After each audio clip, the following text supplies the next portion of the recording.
Hello darlings, my name is MiBo and welcome back to MiBo's Gimp tutorial. Now we're going to go ahead and finish off the wings here and the hairline, and we're going to go ahead and continue time-lapsing this, so I'll see you in a little bit to go back to coloring. See you soon.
Alright, I'm back now. As you can see, I've gone ahead and finished off the small feathers on the inside of the wings, so we're going to go ahead and use the coloring to finish that off. Now what I did was I just kind of like did those 3 bits and then copy pasted on different layers to go ahead and rescale them and transform them to go ahead and get that done. It's pretty much self-explanatory, the time lapse, so I'm not really going to go ahead and explain that too much, but what I am going to do is going to go ahead and talk about how I color. Now what I'm going to do is we're going to go ahead and start by creating a new layer, and that new layer is going to go underneath your line layer.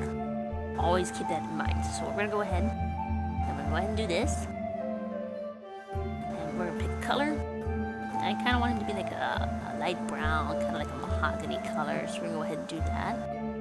And remember, I always use a paintbrush and I always use a hard brush.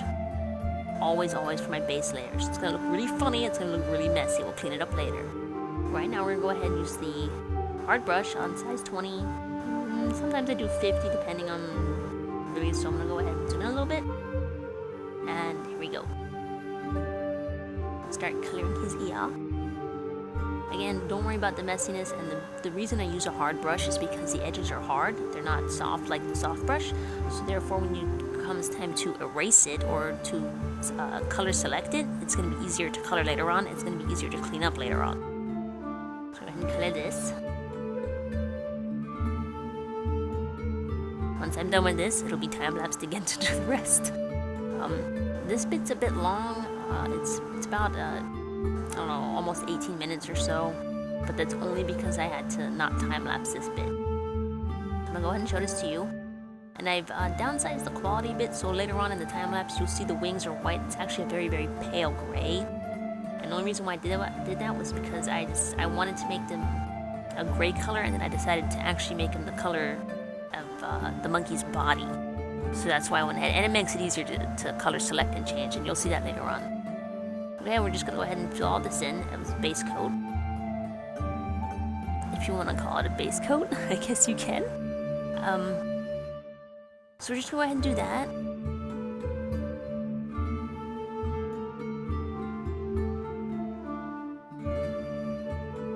Gotta remember to get that tail. But as you can see how clean the lines are, you can see how crisp they are. And like I said, that's what I want for my illustrations. So just filling this in. Nothing too special at this point. Every color gets a new layer. Always remember that. Always put every color on a new layer. You'll see that. You'll see me opening up new layers. And that's only because it makes the coloring easier. And you can keep track of what colors you have. There's no reason to have a layer with your sample colors to choose from, because for me it's just kind of an extra layer that's unnecessary. So now we're going to go ahead and put a mask on his face. What I want is to have like some sort of cute little mask, kind of like a chimpanzee mask or a raccoon mask. So we're going to go ahead and do that now. Pick a paler color. Just going to go around his nose and his mouth, and probably, if I remember correctly, it's around his eyes is what I wanted. Now also, again, you'll see later on with the hair, I decided to make it the same color as the mask because it seemed to suit better than having a darker color, and I tried to keep not too many different colors. It's just what I like. I try to keep it probably no more than like 4 or 5 colors. I try not to do that. And if you do see many more colors, it's only shades of the same color or tints of the same color. And for those of you who don't know, a shade is a darker version and a tint is a lighter version. It's a shade is if you add black to it, and tint is if you add white to it, or in this case it's just an opacity or opacity, or however you want to call it. Alright, so that's that for that. That's the mask, and I'm going to go ahead and continue on. Go ahead and time-lapse this. Alright, so I'll see you soon at the end. Enjoy! And next time we're going to go straight into coloring.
darlings, for watching and stopping by. If you liked it, hit it, have a comment or suggestion, then put it in the box below. And if you want to see more videos like this, then subscribe to the channel. Alright?